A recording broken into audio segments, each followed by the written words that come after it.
గుంటూరు జిల్లా పత్తిపాడు నియోజకవర్గంలో జనసేన పార్టీ అభ్యర్థి మాజీ మంత్రి రావెల కిషోర్ బాబుకు ప్రజలు బ్రహ్మరథం పడుతున్నారు. గుంటూరు అన్నపూర్ణ నగర్లో జనసేన పార్టీ కార్యాలయం ప్రారంభించారు రావెల కిషోర్ బాబు. ప్రజా సమస్యల పరిష్కారమే జనసేన లక్ష్యమని చెప్పారు రావెల.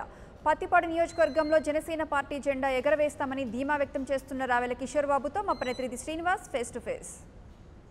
రాజకీయాలు కాకపుట్టిస్తున్నాయి. ప్రచారం చివరి దశకు చేరుకోవడంతో ప్రతి గ్రామము, ప్రతి పల్లె, ప్రతి పట్టణం కూడా ప్రజల వద్దకు నేతలు చేరువవుతున్నారు. ప్రస్తుతం గుంటూరు జిల్లా పత్తిపాడు నియోజకవర్గంలో జనసేన పార్టీ అభ్యర్థి రావెల కిషోర్ బాబు వద్ద మనం ఉన్నాం. సార్, జనసేన పార్టీ ప్రచారం ఎలా సాగుతుంది? జనసేన పార్టీ ప్రచారం తీవ్ర స్థాయికి పతాక స్థాయికి చేరుకుంది. జనసేన పార్టీ పత్తిపాడు నియోజకవర్గంలో విజయడంకా మోగిస్తుంది. ఆంధ్రప్రదేశ్ రాష్ట్రంలో ప్రభుత్వం ఏర్పాటు చేయడానికి కావాల్సినటువంటి మెజారిటీ కూడా వస్తుంది. తప్పకుండా జనసేన పార్టీ అధికారంలోకి వస్తుంది. ఈ రాష్ట్రాన్ని అభివృద్ధి బాటలో ముందుకు తీసుకెళ్తాం. జనసేన పార్టీ కార్యకర్తలు వీర మహిళలపై తెలుగుదేశం గుండాలు అరాచకం చేస్తున్నారు. రాత్రి తాటికొండ నియోజకవర్గంలో జరిగిన ఘటనలో ఒక మహిళ కూడా మృతి చెందారు కదా, దాన్ని ఎలా చూడొచ్చు? ఒక సామాజిక వర్గం ఈ రాష్ట్రాన్ని అన్ని వ్యవస్థలని గుప్పెట్లో పెట్టుకుని భయభ్రాంతులకు గురి చేస్తూ ఎలాగైనా సరే అధికారంలోకి రావాలని చెప్పి చేసినటువంటి విధానం మనకి ఇక్కడ కనిపిస్తూ ఉంది. భయభ్రాంతులు చేస్తున్నారు. అనేక రకాలుగా ప్రలోభాలకి గురి చేస్తూ ఉన్నారు. ఒత్తిళ్లకు గురి చేస్తూ ఉన్నారు. ఏ విధంగానైనా ఓట్లను వాళ్ళు కొల్లగొట్టి అధికారంలో రావాలని చెప్పేసి చేసే ప్రయత్నంలో భాగంగా ఇది జరిగింది. కారుతోటి గుద్దిచ్చి చంపటం అనేది ఇది హేయమైన చర్య. ప్రజాస్వామ్యానికి ఇది మాయని మచ్చ.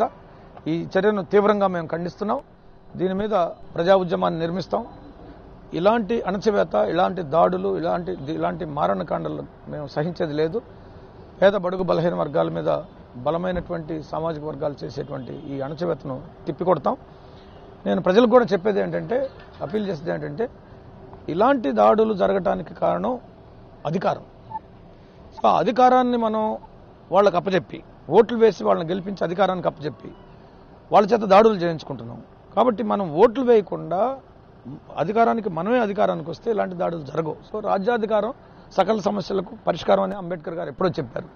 ఒక పక్క ఈ దాడిని ఖండిస్తూ దీని మీద ప్రజా ఉద్యమాన్ని నిర్మిస్తాం. మరొక పక్క ఈ దాడి చేసేటువంటి వ్యవస్థ ఏదైతే ఉందో ఆ వ్యవస్థను మార్చుతాం. పవన్ కళ్యాణ్ గారి నాయకత్వంలో ఆ వ్యవస్థ మారుతుంది. సామాజిక వర్గాలు ఏవైతే బడుగు బలహీన సామాజిక వర్గాలు, వెనుకబడిన తరగతులు వీళ్ళందరూ కూడా ప్రజాస్వామ్యబద్ధంగా అధికారంలో, ప్రభుత్వంలో భాగస్వామ్యులు అవుతారు. ఇలాంటి దాడులకు పూర్తి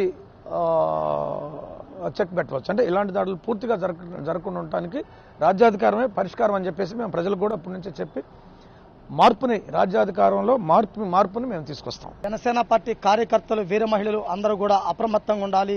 ఎన్నికలు పీక్ స్టేజ్కి జరిగిన సమయంలో ఇలాంటి దాడులు జరుగుతాయని ఊహించి వాటికి అప్రమత్తంగా ఉండటమే కాకుండా దాడులకు పాల్పడే వాడి మీద కఠిన చర్యలు తీసుకోవాలని కూడా పోలీసులు కోరతాం. అవసరమైతే ఎన్నికల కమిషన్ కూడా ఫిర్యాదు చేస్తాం.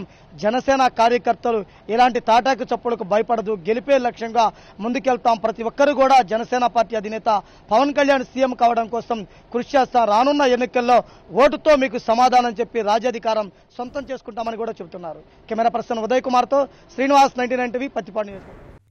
For more updates, please subscribe 99 TV Telugu.